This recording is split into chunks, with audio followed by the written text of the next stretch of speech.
Salut à tous, toujours au terminus à Cruzy pour les vendanges électroniques. Je suis avec Damien qui est plus connu sous le pseudo de Timid Boy. Donc, Salut. salut Damien, donc merci de cette interview. Je t'avoue, j'ai été découvert il n'y a pas très longtemps et j'ai beaucoup aimé ce que tu fais. Donc Merci. on va en discuter. Est-ce que tu peux nous d'abord, j'aimerais avoir une chose importante qui m'intéresse toujours. Qu'est-ce qui t'a influencé musicalement? Bon, alors ça va être compliqué de répondre ce qui m'a influencé, parce que c'est forcément, j'en ai pas forcément conscience. Par contre, ce qui m'a influencé à faire de la musique et aller dans la musique électronique, il y a déjà que je viens d'une famille qui écoute beaucoup de musique. Alors c'était plutôt ce qui me plaisait à la maison, en tout cas, c'est beaucoup de pop anglaise. Alors mes parents, c'était les Beatles, The Who, Pink Floyd, peut-être du rock psyché aussi, Tangerine Dream. Après, ils écoutaient d'autres choses, Brassens, Brel. Moi, je viens de Montpellier. Enfin, je dis ça pour Brassens. Et du coup, j'ai toujours été bercé là-dedans. Ils m'ont mis au piano gamin. Donc je pense que la musique a toujours été fait partie de mon environnement. J'ai toujours adoré ça. Mais adolescent, j'étais plus dans la pop, new wave, des trucs comme ça. Mais vers 17 ans, 16-17 ans, j'étais à Montpellier. J'ai découvert les raves un peu par hasard. Via les Pingouins qui faisaient les fameuses Borealis à l'époque. Et je pense que ça m'a vraiment marqué. C'est là où, pour la première fois, je me suis dit, c'est ça que je veux faire. Et à l'époque, les gens que j'ai découverts qui m'ont marqué, est-ce qu'ils m'influencent maintenant, j'en sais rien, mais il y a vraiment eu tous les Anglais comme Darren Emerson qui faisait Underworld, Jeff Mills pour la techno et pour la house, et il y avait vraiment Derrick Carter qui m'avait marqué. Après, il y a eu d'autres gens plus tard, mais les premières grosses claques, c'était des... Et Stefanovic, Un qui DJ. est maintenant arrêté pour les Français, ouais. Stefanovic, on vous invite à regarder l'interview qu'on a fait de lui. Là, on a fait la longue avec lui, donc c'est Ah bah, intéressant. j'étais Je voudrais grand juste fan. parler de la fin des années 80, la période où la house music est arrivée, l'acid house et la new beat. Je voulais savoir comment toi tu avais vécu cette époque. Alors moi, j'étais trop jeune pour avoir vraiment senti Moi, c'est plus début années 90. Ça joue à 2-3 ans près. Moi, c'est 92, 93 où je découvre vraiment ça. Avant, honnêtement, ça m'était passé. Moi, j'étais dans la New Wave, j'avais genre 14 ans. Donc, ça m'a pas. Je peux pas te parler vraiment de cette période-là que j'ai pas connue, si ce n'est par quelques CD que j'avais. Je sais que j'aimais Rock to the Beat. Donc, c'est déjà pas mal. Mais c'était à côté, on va dire. Les grosses claques, moi, c'est passé par les raves. D'accord. La musique de cette musique-là, je l'ai d'abord découverte par les raves, notamment ce que faisaient les Pingouins au début des années 90, enfin toutes les années 90 à Montpellier. Ta première rave, tu te souviens Oui, de oui, laquelle c'était c'était? en 92, je crois que ça s'appelait la Neuro Rave. Ah Et il ouais. y avait la Lisa and Elias et je sais plus qui.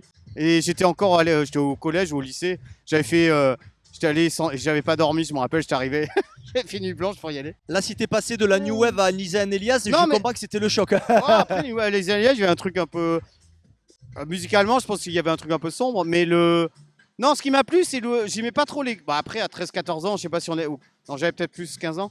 J'étais pas fasciné par les clubs, je m'en foutais, ça me plaisait. C'est vraiment cette musique-là qui m'a attiré. Vraiment plus dans les raves, c'est au-delà de la musique. Il y a eu la musique évidemment, mais c'est que je trouvais c'est l'univers, je me sentais à l'aise. Je trouvais que les gens ne se jugeaient pas, tout le monde était libre. Moi, j'étais un minot, personne m'embêtait.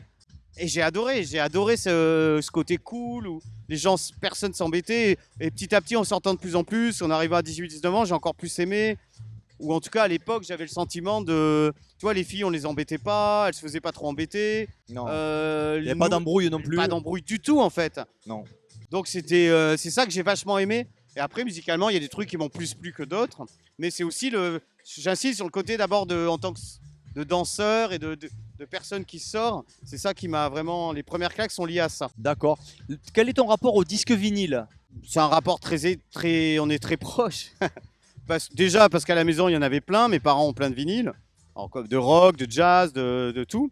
Et parce que aussi à l'époque où j'ai commencé à mixer, le support principal c'était le vinyle. Donc il y a eu rapidement le CD, mais ça me plaisait pas. Et c'était quand même le support majoritaire, c'était le vinyle. Donc j'ai toujours été. Mais c'est comme une évidence. Maintenant, je peux comprendre qu'avec le digital, certaines personnes préfèrent le digital. Même moi, je joue USB et vinyle.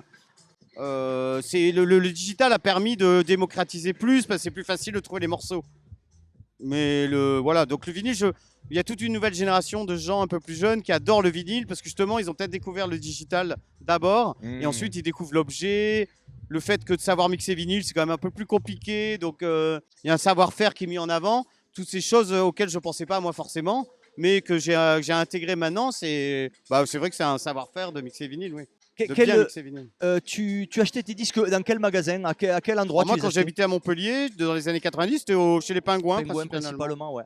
D'accord. Ouais. Il y avait un autre Zappies, je crois. Ouais, Zapis de Gilles Le Gamin. Voilà, et de Rodriguez Junior. Ouais, c'est ça, Voilà. c'est ça. Donc c'était les deux, et youngsters, quoi. Ouais. surtout les Pingouins, mais Zappies, j'y allais de temps en temps. Ouais, il y avait des pièces justement électro. Moi, je trouvais plus d'électro chez Gilles qu'au Pingouin, Ah justement. bah oui, sûrement, ils avaient Ouais. des réseaux différents. L'envie de faire du DJing, de faire DJ, ça t'est venu assez rapidement après cette époque-là, quoi. Ah bah c'est directement peut-être ma deuxième rave. Je sais plus exactement, mais je pense que j'ai un souvenir marquant du Bikini. On était venu en voiture, Bikini à Toulouse. À Toulouse, ouais. On était parti en équipe de Montpellier, où il y avait Carl Cox, Darren Emerson et je sais plus qui. Et j'ai un souvenir, je pense que c'est ça que je veux faire. Et la partie production, parce que tu crées de la musique, Oui. quand est-ce que ça a pris, quand est-ce que tu as commencé? Quel était ton setup au début? Alors j'ai mis du temps parce qu'au début, moi, j'adore faire de la musique maintenant, mais ma passion vraiment c'est DJ. Donc j'ai mis du temps, j'ai commencé vraiment à composer au milieu des années 2000, donc un peu plus tard, quand j'ai réalisé, parce qu'à l'époque j'étais monté à Paris, je commençais déjà à jouer pas mal au Rex et des endroits comme ça qui étaient connus, on va dire. Mais j'avais le sentiment que pour booster, aller plus loin, il fallait passer par la case production. Même si j'avais fait beaucoup de piano, du conservatoire petit, l'outil électronique est différent parce que ça passe pas mal par l'informatique. Du coup, je me suis forcé, on va dire, à apprendre vraiment la composition, la MAO, comme on dit. Ouais. D'accord. Sur quoi tu as travaillé J'ai commencé par Fruity Loops sur ordi et Ableton, et je suis toujours resté sur Ableton. Du hardware, tu en as eu? Les deux. Tu as eu les deux. T'as Oui. quoi comme synthé Alors bon, moi j'aime beaucoup le SH101. Ouais, Après, j'ai jamais eu de Roland, mais tout ce qui est pour les boîtes à rythme, des fois j'allais chez des potes qui avaient ça. d'accord. Après, j'aime bien les Jupiter. Et Pro Mars aussi, que j'aime bien. Ouais. Voilà. Après, ça dépend des périodes. Là, je parle des SH101, il y a le Minimoog que j'aime beaucoup aussi. Mais c'est vrai que récemment, pour les basses notamment, je suis retourné au SH101. Après, tout dépend, il y a un grain. Ouais, c'est sûr. Mais c'est vrai que je me surprends moi-même à utiliser autant le SH101 pour les basses Ouais, en c'est ce vrai moment, que- ou les trucs un peu acides. Ouais, les subs et tout ça. Ouais. Question back to the past. La DeLorean est là, juste là, il y a le convecteur temporel. Tu peux choisir un lieu, une date dans le passé, vécu ou non. Ça serait où et ça serait quand? Là, on parle de musique, donc je vais répondre musique. Moi, j'ai découvert en 80. Oh, je sais pas, j'aimerais bien être en Angleterre en 91 ou 90, un truc comme ça. Dans une rave en Angleterre, ouais. Parce que c'est ce que j'ai pas connu et que les gens un peu plus vieux que moi m'ont raconté à l'époque. Et les débuts à l'Hacienda, Manchester, tout ça. ouais, voilà. tout ça. Ça m'a toujours fait un peu fantasmer parce que je pense qu'eux-mêmes avaient découvert ça là-bas, peut-être. Et c'était un peu l'histoire de grands. C'est un peu comme des légendes qu'on se raconte. Waouh! Ouais, c'est sûr. Mais oui, en plus, j'ai toujours été influencé par la musique anglaise. Même s'il n'y a pas que ça. Peut-être parce que j'ai découvert vraiment je trouve les Anglais, quel que soit le style de musique, de la pop à la techno, en passant par la house, il y a une touche que j'aime beaucoup. Ouais. De nos jours, qu'est-ce que tu aimes dans la musique électronique? Ce qui t'excite, ce qui te plaît? Alors, le bon point, ce que j'aime, c'est que ça s'est réellement démocratisé. Parce qu'il y a aussi des côtés négatifs. Mais pour parler que du positif, c'est que c'est devenu une musique comme les autres. Pour le meilleur et comme pour le pire. Donc là, on va parler du meilleur.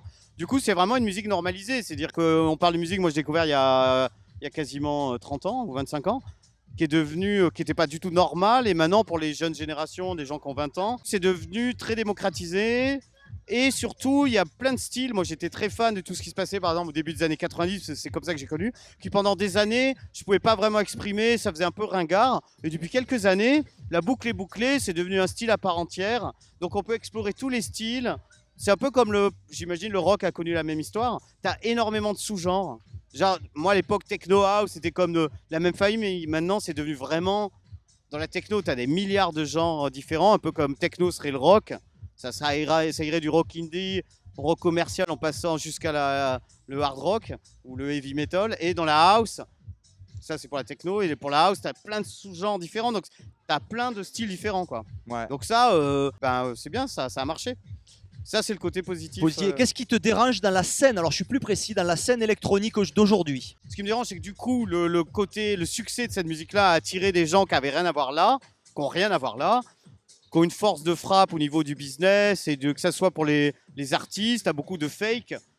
Il y a l'équivalent des boys bands. On a connu les boys bands ou dans la pop, des gens qui ont juste une belle gueule et qui chantent et ils font rien d'autre. Bah, dans la techno, c'est pareil. Maintenant, la musique électronique au sens large, Ouais. c'est pareil. Des gens qui ont des belles gueules ou des looks, que ce soit des filles ou des mecs, et qui savent pas composer, on leur fait tout, qui savent à peine mixer, voire qui mixent sur des sets qui mixent même pas, c'est des sets préparés.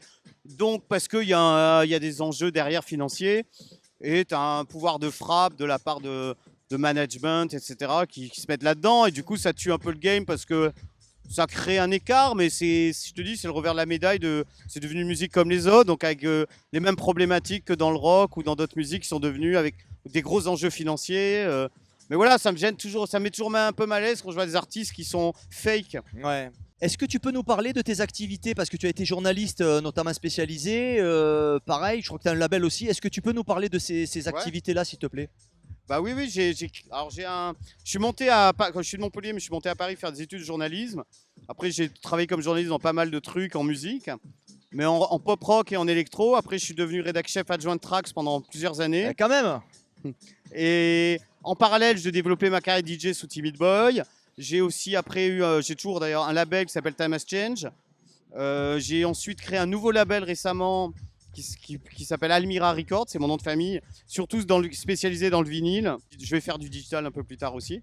Donc j'ai maintenant je me concentre surtout sur ce label-là. Et je développe aussi un autre projet musical sous mon nom d'Ami Almira, ou pour des musiques un peu plus deep, un peu plus... Alors c'est toujours dance floor, mais c'est un peu moins peak time comme Timid Boy. D'accord. Timid Boy, ça envoie un peu plus. Ouais, ok. Pour développer d'autres styles. Ok, on mettra les liens évidemment en description de tout ça.